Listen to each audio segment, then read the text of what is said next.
Warning. This podcast is solely based on smut books. The definition of smut is a story that includes one or more sexually explicit scenes. This is a warning for all listeners to proceed with caution. There will be explicit content, sex talk, and triggering subjects. We will provide a trigger warning before each episode. This podcast is not intended for all audiences. Listener discretion is advised. Hey, smut sluts. So this episode ended up being a 2-hour episode. We just can't stop talking about it. It's fine. So we have decided that we're going to do a part 1 and a part 2. So surprise! We're going to be releasing this review on Liar weekly since we're doing part 1 and part 2. So don't worry, we're not going to make you wait 2 weeks for part 2. It will be releasing next week. So we hope you enjoy part 1. And thank you guys.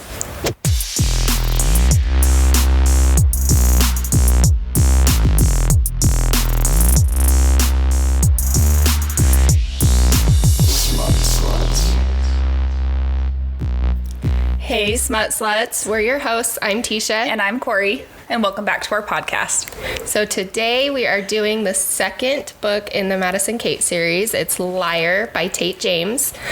And my God, are we going to get into it? Oh, yes. This is going to be a good one. I'm excited. I think these are probably like one of my top books. Oh my gosh, this whole series and then the Hades series as well. I don't know why I put it off for so long. I was trying to fucking tell you. I think it was the RH that scared me because I was like...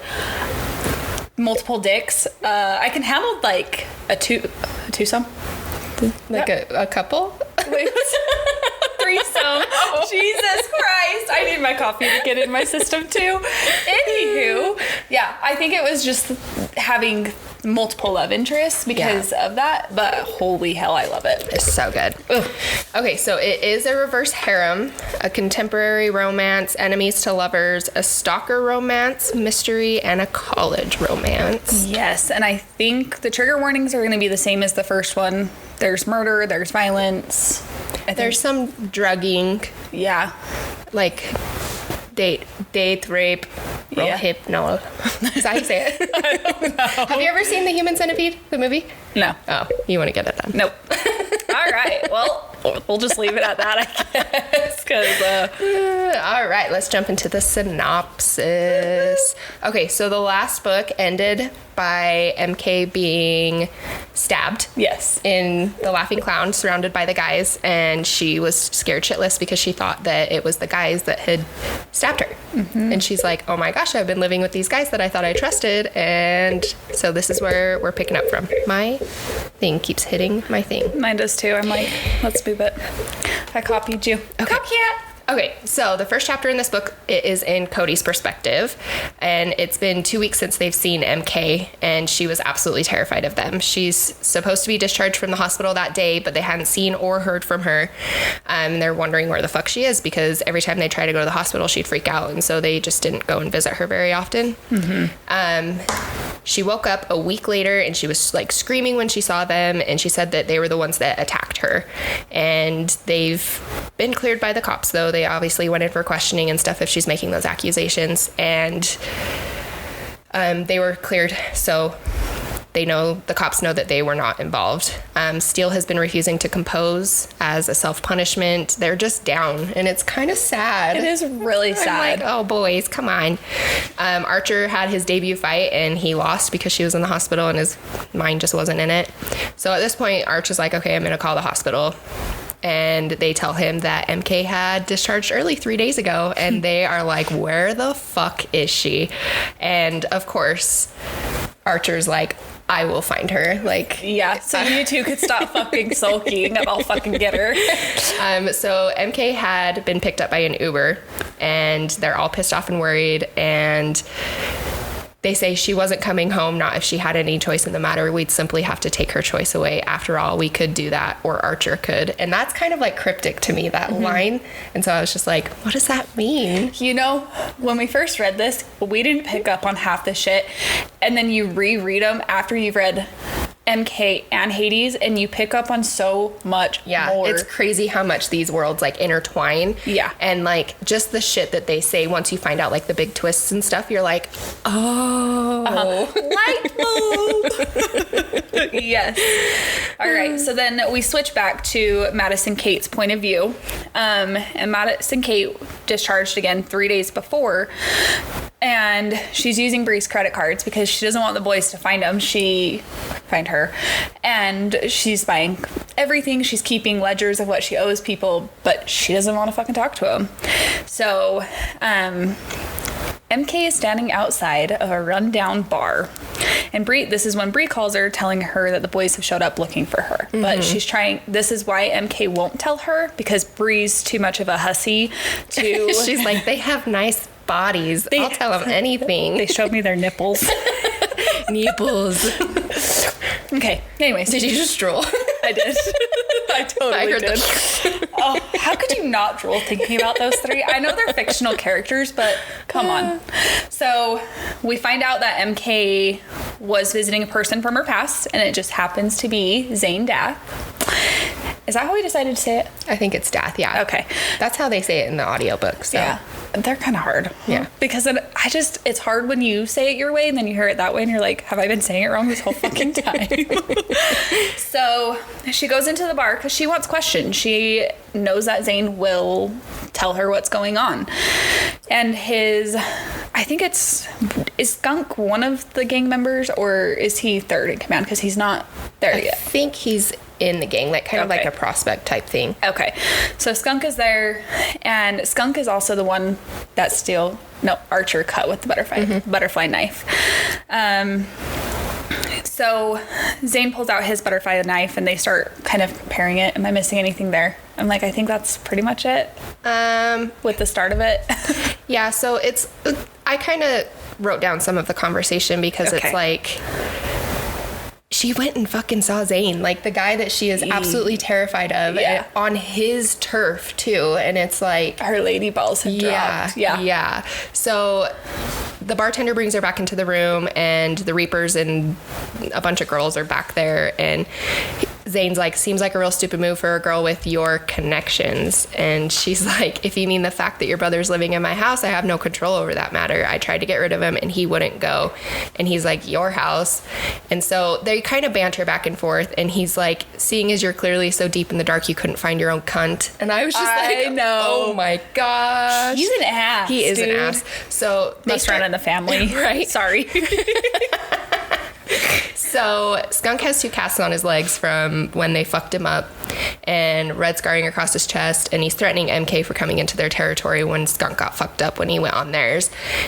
So this is when she sees that Zane has the similar knife to Archer. Okay. And so then she's like, okay, so she starts asking him questions, and she's asking him if he's her stalker, and he laughs and he's like, why would I stalk you? And she wants to know that okay, let me start over. We're shit shows. I'm like, I guess I didn't write enough detail. You can't get your tongue straight. So she says that she thinks that he is her stalker because it's like he like gets off on scaring her. Like on Riot Night, he was chasing her through the park before the boys saved her. And so she's like, okay, well, why were you chasing me that night if you aren't my stalker? Right. And he's like, because it's fun. And so this is kind of when we get into a little bit more detail about like backgrounds. Mm-hmm. And so he thinks that the stalker and the person that tried to kill her are 2 different people. Mm-hmm. And that they had tried to kill her last year too on Riot Night. And the girl who died, it was an attempt to kill her because they thought that was her. Right. And so he tells her not to come onto their territory again without being invited. And he orders Cass. Oh, Daddy Cass, dude. He, to me, I think out of this, we'll get into it when we talk about Hades, obviously, because he's a big part of Hades. That him and Archer, dude, I would totally go to Pound Town for like 2 months straight with those 2, and I would be just fine. You'd come to work and you wouldn't be able to walk. You'd be in a fucking wheelchair. I would be okay with it. I'd be like, Tisha, you gotta pull me around. I got some good dick last night in both holes. I won't take you to the bathroom. I'm sorry. No, I might be leaking. It's fine. Okay, I'm gonna shut the fuck up because I'm turning red and now my coffee's hitting. So go ahead. Oh Okay, so Cass drives her back to the hotel that she's staying on his Harley. Oh. And of course, who's waiting for her? Archer. Yummy. He's like, you're in big trouble, Princess Danvers. That was like the most perfect mimic of it. Oh, thank you. I've been working on it. Okay, so the next chapter. MK goes back to the house with the boys. So she doesn't have to stay in the hotel room with Archer because she's like, fuck that. Yeah. And she kind of wishes that it was like Steele or Cody that found her and not Archer. Right. And so he wants to know why the fuck she went to go see Zane. And she's like, I'm sick of being lied to and I want to get answers because obviously I'm not getting them from you. And he's blaming Zane for manipulating her. And he's like, you do realize that when you go there, you think that you're getting answers, but he's actually asking the questions back to get answers for himself. And she's like, well, she said that he had told her that, oh my gosh, what is wrong with me? Where you at? What's going on? So she saw Zane's knife and she realized it was similar to Arch. So she's like, okay, where the fuck are you guys getting these knives? And he said that each blade is handmade and it's unique. And so there's no way that the guy that had stabbed her at the Laughing Clown has the same knife as them. And she's like, no, I saw it. And he's like, it may have been similar, but it wasn't the same. And the guy that had made the knives, they were always gifts and he had to earn them, but he was dead. And so this is when we find out it was his what? A knife.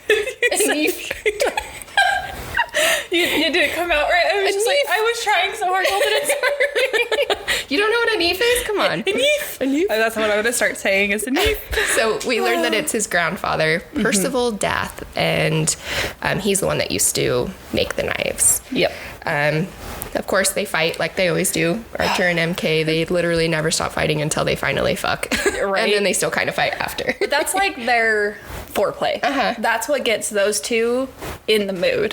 So when we're building up so much sexual tension between these two, it's literally going to be like a bomb went off when they fuck for the first time. And you wait for so fucking long. Corey, I remember when you were reading these books, she's like, when are they going to fuck? Are they going to fuck yet? And I'm like, nope. She's like, it doesn't happen in the first book. I'm like, nope. She's like, it doesn't happen in the second book. I'm like, nope. She's like, what the fuck? I was so pissed because I just I knew the sex between these two is going to be so good because of the sexual tension, the banter, and the fighting between them. But it was bad. It was just like a pool of puddle underneath me while I read the third book. I'm just like, okay, consistently wet the whole book. It's fine. We chirp the whole time. It's fine. Chirp, chirp, chirp. Yep. So Archer doesn't trust her, so she goes up to her bedroom without seeing anybody, and her room's painted. It's not pink anymore. Yes. And so she's like, oh. And so they also installed a window covering to block out anybody from seeing inside because her stalker had been taking pictures of her fucking Steele in there. And so they were looking out for her safety. So she texts Bree and tells her that she's home so Bree knows where she's at and goes to sleep. Of course, she has nightmares, though. Yes. So she wakes up from a nightmare, gets in the shower, and this is when we kind of learn the scar on her stomach. She has the scar. It's still a little bit tender when she moves too fast from being stabbed. So she goes downstairs, and she heard Cody yelling at Archer in the gym. And Cody sees MK and gets so fucking excited, like a little kid in a candy store, and grabbing her and hugging her. And going into the kitchen, Steele's there, and he was taken by surprise and spills the milk because I think he drop it. Yeah, he drops it like he sees a ghost. But he's trying to use her espresso machine because the other coffee shit, and they've had the good shit now, so there's no going back. So she goes and makes the coffee. Steele thanks her and literally walks away. And Archer walked in saying, see, everything's all fucked up, but it's going to go back to normal. But he also throws it that Steele's over her. And I was like, what a cunt. Like, I love him. Cunt. So MK was pissed, and Cody asked what was all of that about, like and she tells Cody what Archer said. And Cody laughed, and he's like calling Archer an idiot, saying Steele isn't over her, asking if it's been mentioned that they like to play games. And that he is creating a game with MK to see if they can call Archer's bluff. He asked MK on a date and get time with her, but he's asking MK to be his girlfriend. MK said, I'll be your fake girlfriend. So they come up with this deal to fuck with the other two boys, and it's fucking awesome. I will tell you, my love for Cody in this book grew. Cody kissed her, and they're like so swoon worthy. Like when she describes the kisses between the guys, it's just like, wow. I also love the references that she makes to, I'm going to store that in my mental spank bank. Yes. Yes. Let's see. Cody asks her a favor to go and talk with Still. She agrees to go talk to him. Going to Still's room, and she explains like the last time she saw him, she just got stabbed. And walking away with what Archer said, like because Still didn't really say anything, he kind of just was like, whatever, like it's fine, you know? So she threw back like, well, I guess what Archer said was true. And he was like, what did you just say? And pulls her in his room and shuts the door.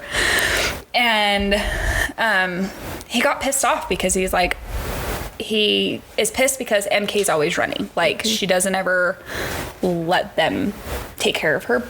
But on the other hand, they're lying to her. So it's like, why would you let her? She's an independent woman that don't need no man. Yeah. And Still was saying she needs to stop running because she's scared. She almost got killed on Halloween, which is Riot Night, right? Is that Riot Night is the first time. Damn it. It's okay. I did the same thing. But it was the anniversary of Riot Night when she got attacked. But it was Halloween. Yeah. Yeah. Okay. And he goes, one thing, Hellcat, is that he's not over her. And then he just kisses her, and they just have like the best talk and get back into like them. I love it so much. Yeah. Damn it. Yeah. He did say that they're not okay and that he needs some times to get over this. That broke my heart. I know, this whole thing, because he explained to her that 3 years ago, his twin sister, Rachel, was on her way to see him play the piano, and she got into a car accident, or she got into the car upset, crashing, and not making it out. And he told MK that they've been keeping secrets from her, and she's making bad decisions because there is no trust. Yeah. Which is the truth. That's the hardest thing to deal with it. And this is when they're leaving for school. This is their first day back at SGU. Yeah. And as they left to school, Cody drops the bomb that him and MK are dating. Like, here we go, bitches. Steele's like, the fuck? I love it. I love their banter. I know. But of course, on the way to school, Cody explains it, that it's just like a rouse to piss Archer off. And Steele is like, oh my God, yes, I am on board. That is fucking funny. And so they promise her that they're going to find whoever attacked her. And she says a therapist would have a field day with her attraction to these three. Because it's so fucked up. So MK kisses Steele after their little sweet talk, and Cody walks her to class. And she meets up with Bree at lunch, and Bree asks her how her meeting went, and she told her that it was with an old family friend, because she hadn't told her that she was going to see Zane Dath. She had just said, I have a meeting with an old friend. And so she's like, oh, like, it was good. And so she loads her plate up with sweets to piss Cody off, because he's like a trainer. He's like a health nut. And so she's like, I'm going to piss him off because she likes the conflict. And he's like, no, babe, eat what you want. Like, I don't give a shit. And so Bree and MK go to sit by themselves, and Cody's like, come sit over here. And they're surrounded by girls like they always are, including the girl that spilled the orange juice all over her. And she's like, nope, I'm not going over there until all of the girls are gone. And so he makes them all fuck off. I love this scene. I was like, go Cody. Oh my gosh, it's so funny. So Archer looks pissed off, and the girl tries to slap Cody, and he's just laughing, you know. He's like, okay, fuck off. So Cody makes MK sit in her lap, and Arch is like, seriously? And he's like, oh, you didn't tell? Or Steele tells Archer that Cody and MK are dating now, and he's like in disbelief. He's like, what? Yeah. Gets so mad. Yep. So when he's pissed off, he slides his chair back angrily, and it makes MK's backpack fall over, and everything falls out. And there's an envelope in there with her name on it. And she immediately knew it was from her stalker because of that scrawl that he uses to write. And so She opens it, and it was a photo of MK taken in the SGU parking lot, and she was looking at Steele with his hand under her shirt, and their eyes were locked, and on the back it said, "Mine." And all of a sudden there's this loud explosion, and it just completely rocked the building. Yep. And they're like, what the fuck? And so they immediately jump up, and it was loud, but you could tell it wasn't inside the building. So they run out to the parking lot, and Steele's car is on fire, and several students were bleeding and screaming from being too close when it went off. And Steele is pissed. Like, his car is on fucking fire. Like, these boys love their fucking cars. Yeah. And so Archer tells him to cool it, and Steele just walks away. And MK is like, "This is my fault." And Arch is like, "Yeah, it is." And I'm like, "Ooh, you fucking asshole." Know. It's like, dude, you're the biggest douche of this entire series. Seriously. It's a good thing you're good looking, but really. Seriously. So obviously she feels guilty, and Cody's yelling at Archer, telling him that she didn't ask to have a stalker.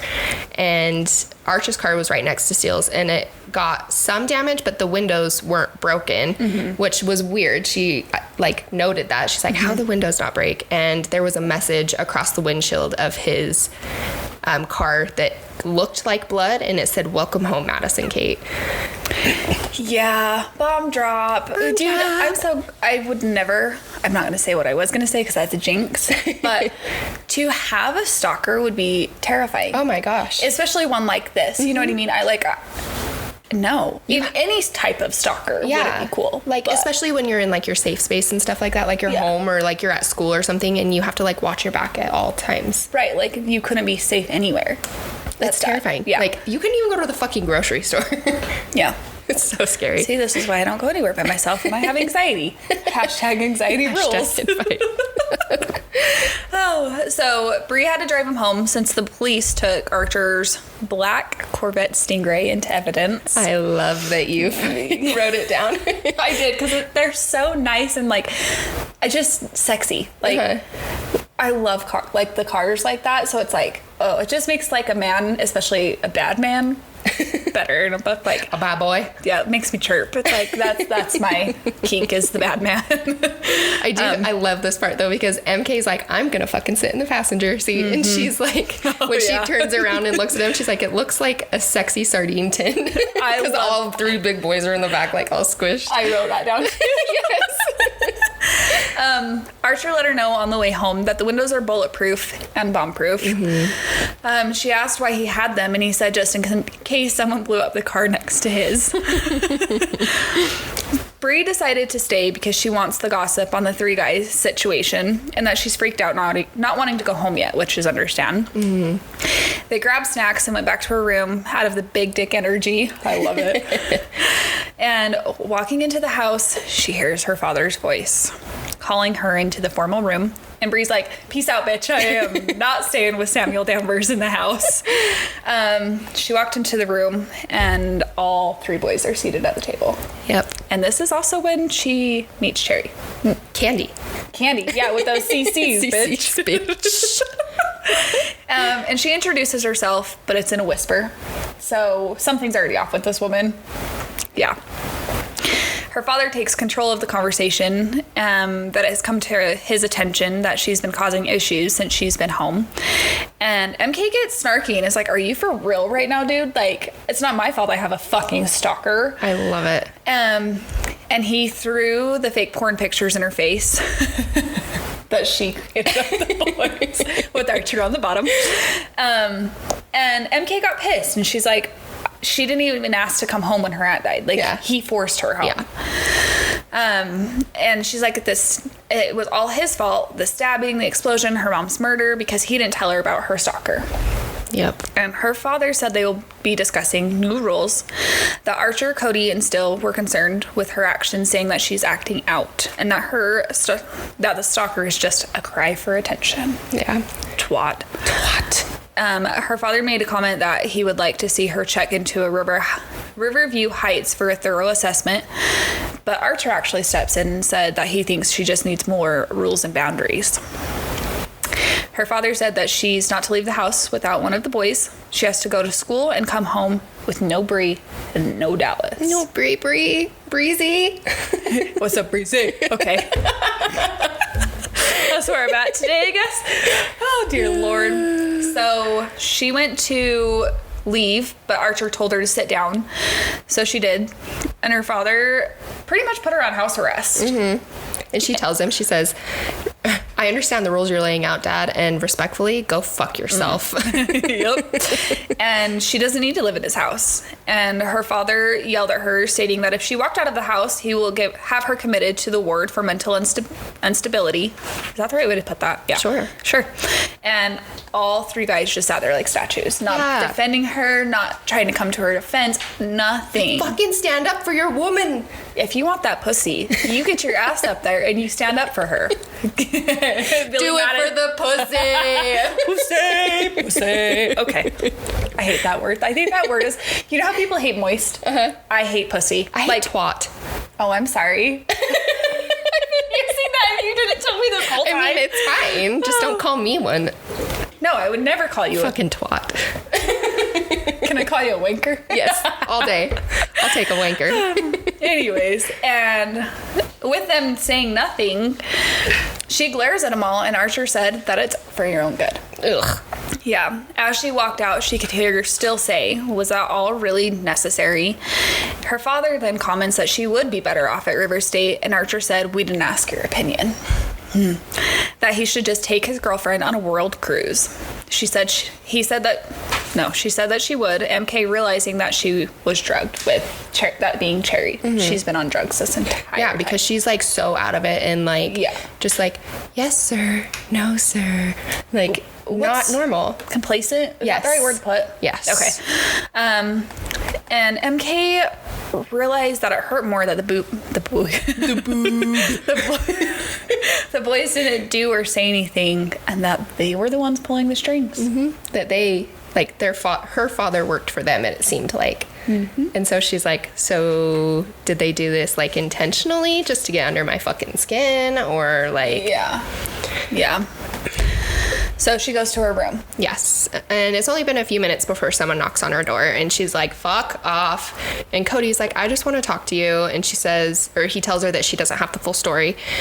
So she opens the door and tells him he's not going to let her in on all of opens the door and tells him he's not going to let her in on all of his dark secrets, and she tells him to fuck himself and tries to slam the door, but he catches it. And he tells her that they're just trying to keep her safe, and he tells her that her dad is just a manipulative fuck, and the conversation that she overheard makes it seem like her dad's not the one in charge, the boys were. Cody wants her to trust them and keep them safe, so she tells him to go to hell and shoves him out of the room and locks the door, and she just falls on the ground and just starts crying like in a ball. And I'm like, oh, MK, come on sis, you're so strong, right? Get up. Put your lady balls of steel into effect and manhandle this shit. But at the same point, hearing your own father say the shit that he said. Oh, yeah. That would fuck you up. I mean, they've never had a good relationship anyways, but it's still like, that's your dad, like your mom's dead.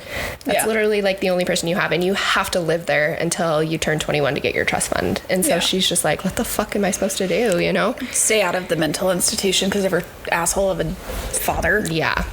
So she gets ready for bed and lays down, and she has nightmares about being trapped in a mental institution, and she's woken up covered in a cold sweat and a strong pair of arms around her.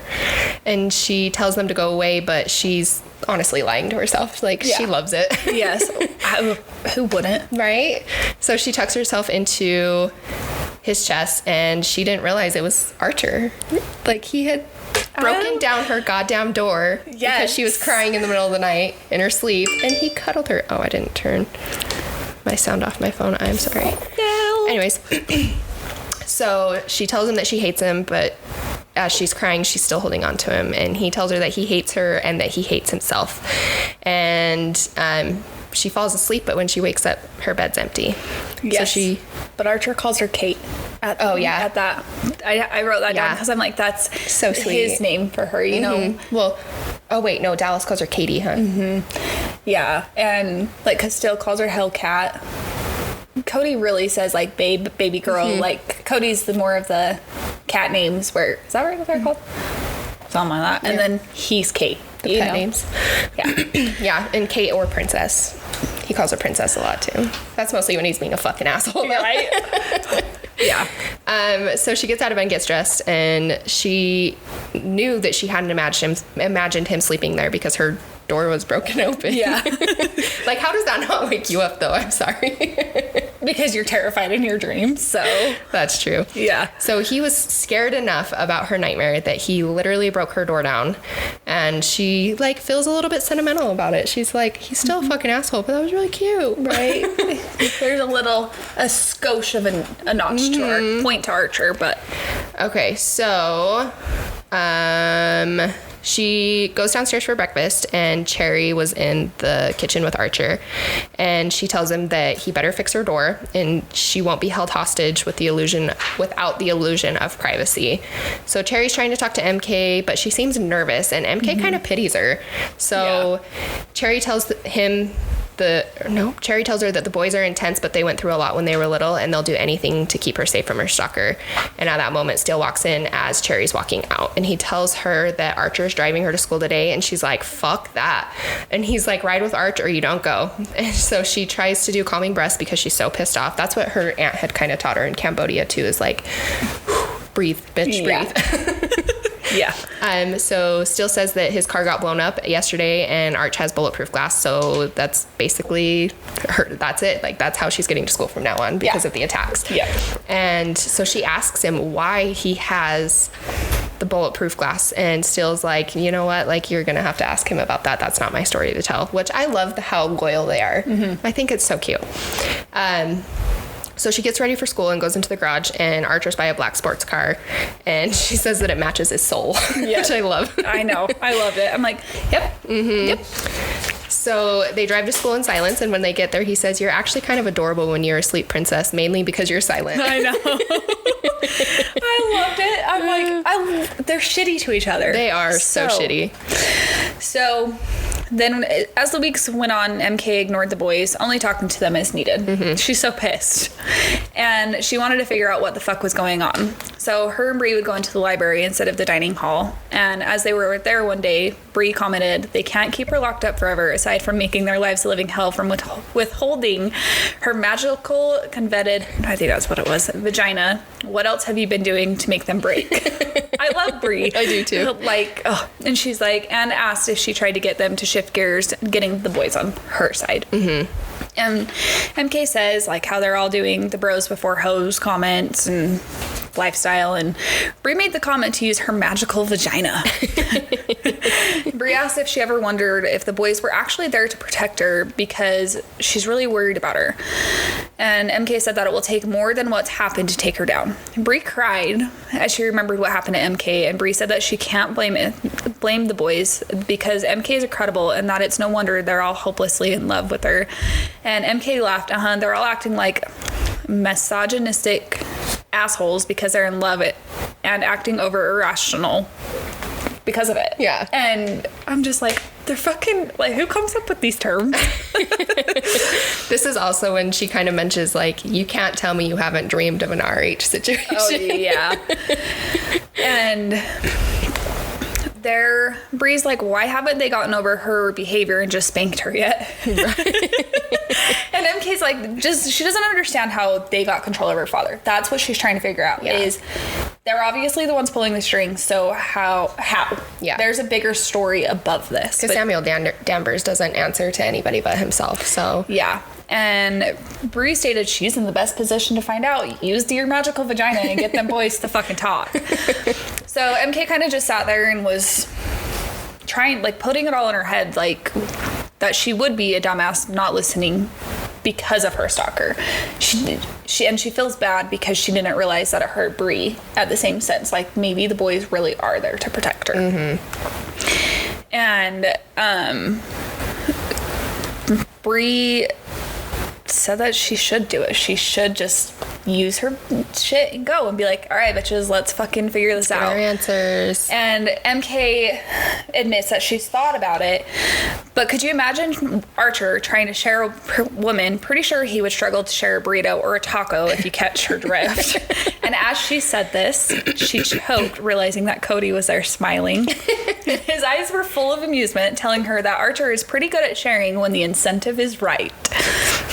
Steele was just standing there just like, whatever, looking at his phone. Not listening, yeah. And Cody commented that hanging out with Bree is going against her father's rules. And MK bantered back, pretty sure you want to stop being a prick or you'll find yours glued to the toilet seat. I love it. I was like, yep. And they made plans. As they were leaving, MK's like, well, we'll make plans for Thanksgiving. And the boys are like, no, you're not. We have plans. Oh, man. So Thanksgiving morning comes along. There's lots of snow. She's had no word from her dad, but she wasn't going to reach out because fuck him. Right. And she's like, there's only 2 years left until I can get my inheritance. And so when she goes downstairs to the kitchen that morning, her father's butler, Steinwick, greets her. So that's the first time we've met Steinwick, right? So he offers to make her coffee and she declines. She's like, no, I want my good ass fucking coffee. So Steinwick has been in employment with her dad for 5 years. And honestly, the house staff, they're like ghosts. Like, she knows that they're there, but she never sees them. And that's the most she'd ever spoken to him in the 5 years. How sad is that? So she was freezing her ass off, and all of a sudden someone places a hoodie on her. She says thanks and offers to make them coffee, and it was Steele. Yep. He tells her that he wants them to be okay again, and he doesn't like the silent treatment and the awkwardness that's between them. And when she turns around, he is just in some sweats and he looks good. Yummy. So she loops her arms around his neck and tells him that she misses him, and still says that it's fucked up, like the whole situation with her dad. And she's like, I know you guys have been pulling his strings, and she wants to know how. And it was Archer's circus and they were his monkeys, but she wants to know how they got him to threaten her like that. And he's like, no, that has nothing to do with us. Like, those threats were not us. Yeah. But she says, or he also says that he wants to tell her everything about Arch, but it's his story and his secret. So if she wants to know, she can ask him, because he's not going to betray his trust. And he says that he owes Archer his life. So she doesn't want to argue, but she wants everything to go back to normal, and she wants her stalker to go away. And he doesn't want that, because then he may never see her again, because right now they're like her protection, you know? And so it's like, well, if he goes away, then I can't protect you. I love Steele. I know. He took me by a whirlwind in the first book, so he's my first love of this one. I know. You So remember sweet. how bad I was like, I think I love him more than Archer, which that's I was shocked. Yeah, I'm like, that's shocking. Because you're always like, bad boy, 100%. Yeah, but he just holds out special little hi French. So then they Kiss. Yes, so cute, and it makes her mind go blank. She's like, duh. And Steele asks if there's any chances that they could take the coffees upstairs to his room. Not for that. MK was like, yeah, sure, you didn't want to ask me to go fuck, but... And he said only for the warmth, and that he was working on something, and that he thought he could play it for MK. Ow. So they go to his room, shut the door, and they get into his bed, because that's where he was already composing. And he grabs the piano, and MK obviously sits next to him, and he plays for her. And it showed his feelings, as he hadn't played for anyone since his sister died. So it was just so heartfelt. You just love Steele. Yeah. Like, you love all of them for their own reasons, but Steele has had, so far that we know of, a hard past, but he's like the most, I want to say, like, sensitive one, you know? Yeah. And that he admits that this is the first thing that he's written since his sister died as well, and that he couldn't work on it when she wasn't there. Yeah. He missed his MK. And MK said, are you trying to say I'm your Newsmax still? And he's like, I guess so. So when he got done, he asked MK what she thought, and it was incredible, and that he was extremely talented. He admitted that he only wrote it for her, and he doesn't find the inspiration to write for himself. And he wants to write her another one. And MK says yes. She got all the girly emotion for him, because MK's not like that, but like, she has the soft spots, you know? Yeah. So as they were talking, he said he was hoping for more of an enthusiastic response about it. So MK gets on his fucking lap and kisses him, like, make-out session. And he's like, that's the response I was looking for right there. Somebody interrupts them, and Steele comments, go away. And it was Cody stating, no, you're not, or go away, I'm sleeping. And Cody's like, no, you're not. I just heard you playing. And do you have a girl in there? And they both just freeze. And he bolted to the door before Cody could walk in, still telling him to fuck off and locking the door. This is one of my favorite scenes. I laughed so hard. Oh, Cody's loyalty is so cute. Yep. So Cody said, oh, you totally have a girl in there. I thought you were totally into MK, and if you really were into her, that you wouldn't do this at all. And that he's going to tell MK on her. He's going to be the big, I'm a Tattling bitch. So he told Cody thank you for his concern. And Cody was excited to see MK punch Still in the face because angry MK turns Cody on. Still looked at MK and she took the advance, and she's like, he already thinks there's a girl in here, so why not? Fucking well. Yep. Okay, so she asks if Still thinks Cody's gone, and he's like, who cares, the door's locked. And so they start grinding, and things get hot and heavy, and so he tells them that they have to be quick because they have a trip today. And she's like, where to? As they're like taking each other's shirts off. And he's like biting her nipples. And he's like, we can discuss it after orgasms. And she's not wearing any underwear because Steele never wears underwear. And she goes, you're a bad influence on me, Max Steele. And I'm like, Okay, so he eats her out. Jump right into that one. And he fucks her hard with his hand. I need a man in my life. Why am I turning you on? Am I making you randy, baby? Do I make you horny, baby? Okay. So she grabs his pillow to cover her mouth, and she comes, and she says, please tell me you have condoms. I need to feel you inside me. And we're getting gruesome today. It's perfect for this gloomy Saturday afternoon to talk about sex and orgasms and hand fucking. Okay, oh, I'm dying. So Archer comes to the door and knocks, and he's like, Still, get up, we gotta leave in 15. And he's still fucking MK. And he's like, Still, you hear me? And he tells MK, just ignore him. And Archer's like, fine by me. Oh, wait. Steele says, fine by me. And Archer snaps, Steele, I heard you. And Steele's like, give me a fucking minute, dude. Yep. I'm getting my dick wet with MK. And then now it's Cody. Yep. Steele, MK's missing. Blow your load and come help us look for her. He's just like, Jesus Christ, guys. I'm in the middle, balls deep right now. Right? And so they're still fucking, and she's like, how fast can you come? And he grins, flips her over, and he says, coming. She says, but not before, or he says, but not before you do. So he starts fucking her hard. And right when he spanks her, she comes. And so then Steele's finally like, okay. And Cody starts knocking again. And Steele's like, okay, she probably just went downstairs and she's getting coffee. And Cody tells him that she's not, and he's worried because it's cold and she hasn't seen him, or she hasn't taken a warm coat, and he's just like so concerned. And so Steele opens the door and blocks MK from Cody, and he's like, dude, seriously? You're unbelievable. MK is never going to forgive you for this after everything you told me yesterday, Steele. And he's like, chill out, go check the gym. I'm sure that she's down there. She likes to go there when she can't sleep. And she's like, how the fuck do they know that? So they've been paying attention to her. And he's like, you need to get out now while he's downstairs. So she runs to her shower, and Steele plays it off, and he's like, see, did you even check her bathroom? And Cody's confused, and he apologizes to Steele. And it's just like so dramatic when it's frickin' Steele and MK that we're fucking the whole time. The whole time. I love it. And Archer tells her, he's like, even if you ran away, I'd find you. And so at this point, she thinks that maybe the boys have planted a tracker on her. Yeah.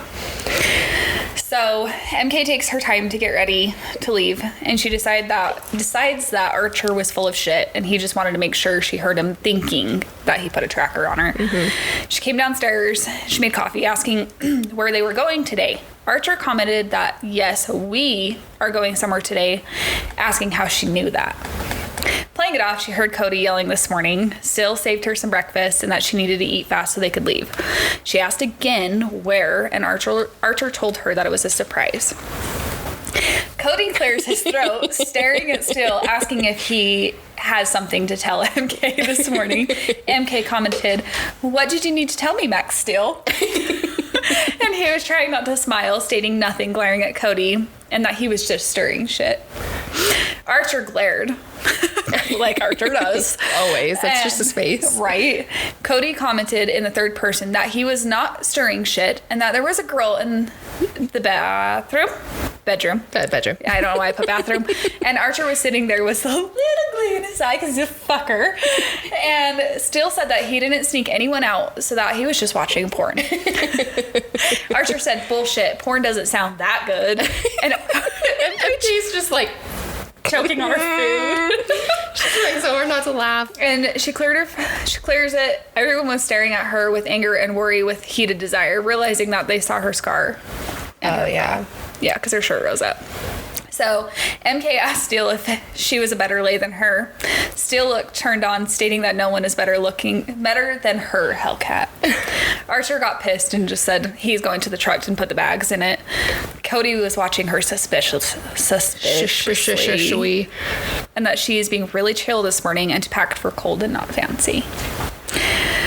As Cody turned his back, Steele hurried and kissed MK and slapped her on her ass, which, of course, Cody heard, saying, "You motherfucker, I knew I recognized those moans." I laughed so fucking hard. I'm just like, oh my God, these two. I love it. Yep. So they packed the bag, get in the truck, Steele kissed her, and she got in the back seat, but Cody hurried and got into the back seat with her, so Steele couldn't sit with her. He's like, you fucker. And she asked if they were going to tell poor clueless Madison Kate where they were going. And she could see Archer's lip pull up, which made her wait a few minutes. And later responded that they were visiting the Dath family estate. Oof. Yeah. So, and not to worry, because Zane's not going to be there. Yeah, because he hasn't been there in ages. Yeah, he's not allowed there. Yeah. So MK falls asleep on Cody, and when she wakes up, they have arrived, but the front of the car was empty. And she's like, "You could have woken me up." And he's like, "Your head was in my crotch. I wasn't moving an inch until you woke up. Like, sorry." And so she didn't think that the boys had grown up in nice homes because of their kind of gang backgrounds and stuff. But this mansion's absolutely beautiful. Mm-hmm. So they go inside, and the housekeeper, Anna, greets Cody, and she introduces herself to MK and takes him to the sitting room. Madame Constance is sitting there. She's in advanced age, but she was absolutely gorgeous. So Archer and Madame Constance, they look very similar, and Archer introduces her as his grandmother. And she tells Archer to go get MK a drink, and he says MK hates it when I do things for her, and MK starts to go towards the bar when his grandma smacks the shit out of him. I'm like, yes. So he stands up and goes over to the bar with MK, and she tells him that his grandma seems lovely, and so does the housekeeper. And this is when he tells her that Anna was purchased by his great-grandfather when she was a teenager from sex trafficking, and Anna and Constance are lovers, but they refuse to admit it due to the stigma around it back in the day. And he's tried to convince her, like, "Grandma, like, this is the new age, like, it's totally fine." And she's just like, nope. She's stubborn and denies it every single time. So Constance wants to know more about MK. So when dinner's ready, they start walking into the dining room, but Archer holds her back. And he says, "I know you're up to something, but don't do it." And she barks back, because they always do that. Mm-hmm. They go into the dining room, and he has completely ruined her mood by being a prick. And she had no intentions to fuck with him today. She was genuinely enjoying his grandma's company, and still asks if MK is okay and holds her hand under the table. And she says, yeah, she's just tired. Constance clears her throat and tells him she's happy to have them there, and MK will fit in with their family perfectly. And it's not every day that Archer's met his match. And Archer chokes on his drink, and Constance is like, "Oh, knock it off. Everybody eat." So then they eat dinner. I love it.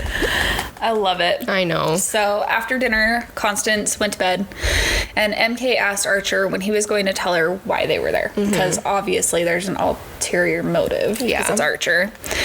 And Cody got Steele out of the room, saying, "Let's go look at cars and see if she has all of those old..." I can't remember what it was. I can't either. But anyways, and he was like, maybe she sold it, and Steele just... He's like, no, she can't steal it. She can't sell that. So Archer said, no, that they have business to discuss about Philip's knives, because they asked if MK wanted to go, and he said that. I went backwards, sorry. You're okay. She asked if they were going to discuss this, and that she was not really in the mood. Like, did he really have anything to show her, or was he just worried that MK would talk Cody and Steele into a three-way in the back of his grandmother's Rolls Royce? So Archer said it wouldn't take much, and MK called him a cunt blocker, and I loved it. I was like, oh my God, I love it. Love it. So Archer smiled at MK, though. I know, that was huge. I know, she loved it. She asked, what do you want from me, Dath? And he got up, pinned her to the couch, and said that there are a lot of things that he wanted from her, and calling her Kate again. Mm-hmm. He says, ask again and I'll show you. Yep. I was like, I'll do it. I volunteer as tribute. So he said he had something to show her. They left the room, and he pulled an old-fashioned key and opened a door into a dark room. The room looked like it hadn't been touched in years. Yeah, it was like all dusty. Mm-hmm. Nasty. Archer turned the lights, and they were in an office, and MK realized that it was his grandfather Philip's office at this point. Archer explains that his grandfather died 6 years before, and that there was a portrait of him.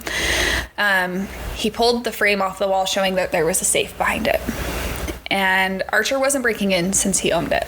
Yeah. And he let MK see the code, which was a huge thing for That's Archer. like trusting. Yeah. And he doesn't trust her, so. Yeah. But it opened a secret room. Mm-hmm. So the whole room was lined with guns, knives, even a fucking bazooka. I was like, all right. I guess that's really how big into this gang we are. Oh, yeah. You know? And so Archer kind of starts telling this story that with Anna, and this is how his great-grandfather... Grigoric, is that how you say it? Yeah. Okay. Purchased her, and that he was a crooked man selling guns, sex trafficking, and one of the most crooked men that he's ever known in his life. She asked if his grandfather was like that, and he said no, he was far from it. So there's a plus. And that he loathed that his great-grandfather was that way, like Archer's grandpa to his dad. Yeah. His grandfather enlisted as soon as he could, meeting Constance on a higher job title. Long story short, him and Constance got married. She got pregnant after, and he was worried that his father would find out about his marriage and a child. So Philip did what any decent person would do, went home at Christmas and shot his father in the head. Is that what a decent person would do? That's what I mean. He was protecting his wife and his baby. I don't blame him. Yeah. I mean, I wouldn't be a person to go and kill somebody, but whatever. Yeah. And the rest was history. Philip's past haunted him and shaped his mind into horror, and all this time in his service. So he moved Constance and Anna into the mansion to try to start over. And while Archer's talking, he pulls open a door, revealing... No, it's a drawer, excuse me. Revealing all the butter knives. My God. Butter knives, yes. Why am I struggling? And then he pulled out some toast, and he's like, let's have toast, bitch. Baby, I can butter your bread. I'll butter your bread. Do you like your muffin buttered? Jesus, at least we can make fun of it. Butterfly knives. I got it. And he made it his mission to save kids going down a bad path, and he put his methods in his own way. Mm-hmm. And both his sons ran away from home, starting their own gangs, trying to follow in their granddad's ways. This is where Ferryman, which is the race leader, which is Archer's uncle, and Damien, right? Yeah.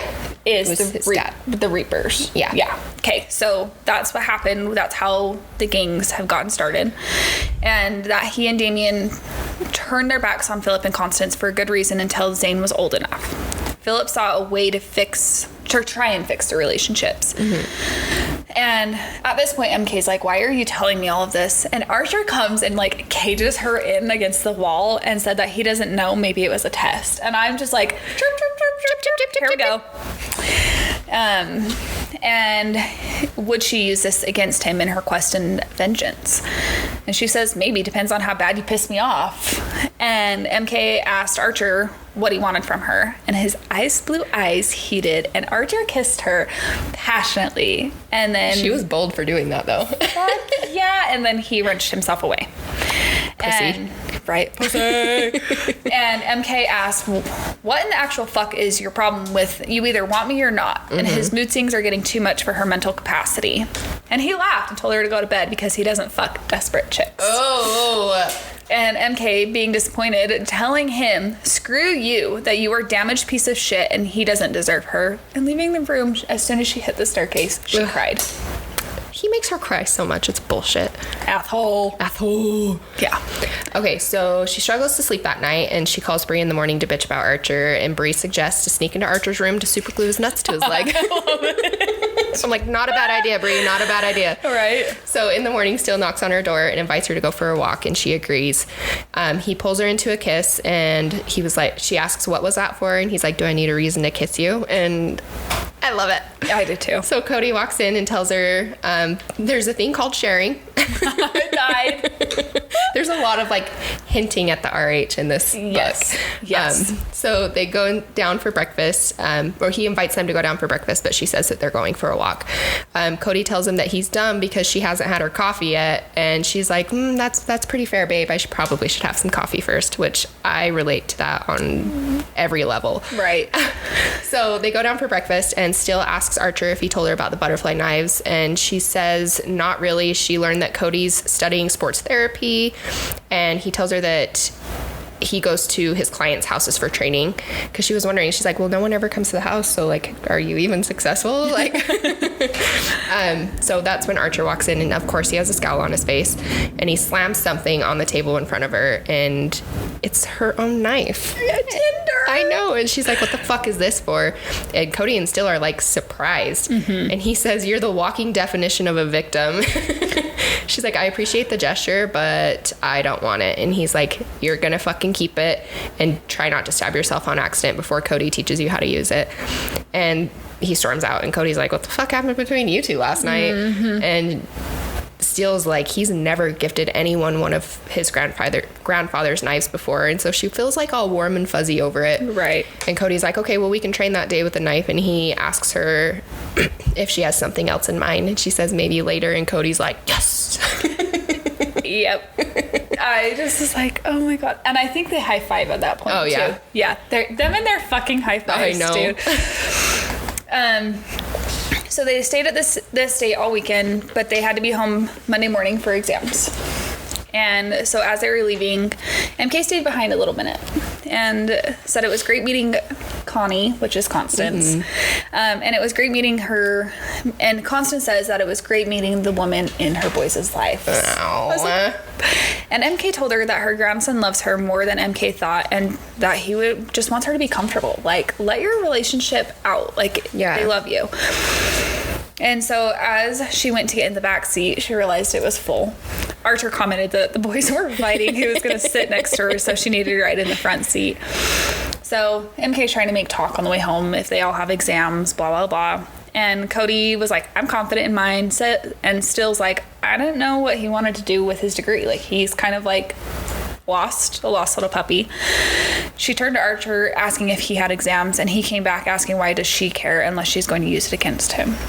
Like, how would that, right? Like, I don't get it. Okay. And she's BDE. Like, yep. She's like, I was just trying to make conversation. So as Archer, the douche fuck that he is, just turns up the music, and they drove with loud music, nothing to talk about. Yeah. So about an hour into the drive, Cody and Steele were complaining, we're so hungry. So they go to a small diner, and Steele pulled MK closer, and Archer said, well, I guess you guys made up. Archer glaring at MK, stating, I didn't take you two for sharing, your guys. And she didn't hear Steele getting his socks off with some girl, and it sounded like she was having fun, grinning like a fuck, and that her standards were lower than he thought. She agreed. My standards are lower since she let him kiss her, and Cody was snickering. And MK threw it back that the girl with Steele was having a lot of fun, leaning into Steele, kissing his neck. Double orgasm fun. Yeah. Archer glared at Steele and said, fuck you, dude, just because you have the bluest balls in history. And Cody jumped in, stating, no, that's me. And MK said she was going to the bathroom for fresh air to get away from the big dick energy. Mm-hmm. In the restroom, obviously she does her business. As she's washing her hands, as she's peeing, she heard somebody else come in. Yeah, but didn't think anything of it. Right. So as she's going to wash her hands, she sees motion, and all of a sudden a masked man grabbed her. And he's choking her, lifting her off the ground. Thinking fast, she shoved him back, but he carried her. So, she's struggling in the bathroom with this dude. And she heard Archer's voice in her head saying that she's a victim. Oh, did that fucking work? Because she got pissed off and pulled her butterfly knife out, stabbing the dude blindly, but she could hear him screaming. and yelling, which at this point, MK got free, screamed. All three boys fucking rushed into this. Yeah. And they're like, what the fuck happened? They noticed MK, that there is blood, which she explained it's not her. She stabbed the guy. And MK let him know that he had her knife. And Archer's like, well, just get you a new one. She's like, I don't want a new one. I want my fucking knife. I want that one. Yep. It's kind of bratty, but it was. It's fine. But it's like sentimental, you know? You just lost the one thing that Archer was nice about. Yeah. And so Archer took Steele with him and told Cody to get her home. Mm-hmm. So they're waiting for an Uber, and Cody's just like holding onto her and they're eating like cake. I think he ordered the whole menu of it. So cute. And MK was like, she doesn't need to be babied, but Cody's like, he likes taking care of her. Mm-hmm. They love her, but they don't admit it. You know what I mean? Know. So he explained that her screams make her feel like a heart attack and an aneurysm all in one. Cody looked at the security system. No luck. This guy avoided it. And MK kissed Cody as she realized that he truthfully did care and that he was mean. All right, Smut Sluts. So that will be the end of part 1. Part 2 will be releasing on August 19th. So please stay tuned for that. Alrighty. And we will keep you updated for our upcoming episodes on our Instagram, TikTok, and Facebook. So give us a follow at SmutSluts.BookPodcast. Jesus, that tongue tied me. And again, next time we'll be reviewing part 2 of Liar by Tate James, which is the second one in the Madison Kate series. Also, we do have a YouTube channel. If you want to watch us interact while we record our episode, you can subscribe to our channel at SmutSluts.BookPodcast. No spacing, just one word. And thank you guys so much for listening. Keep it kinky, Smut Sluts. We'll see you next time.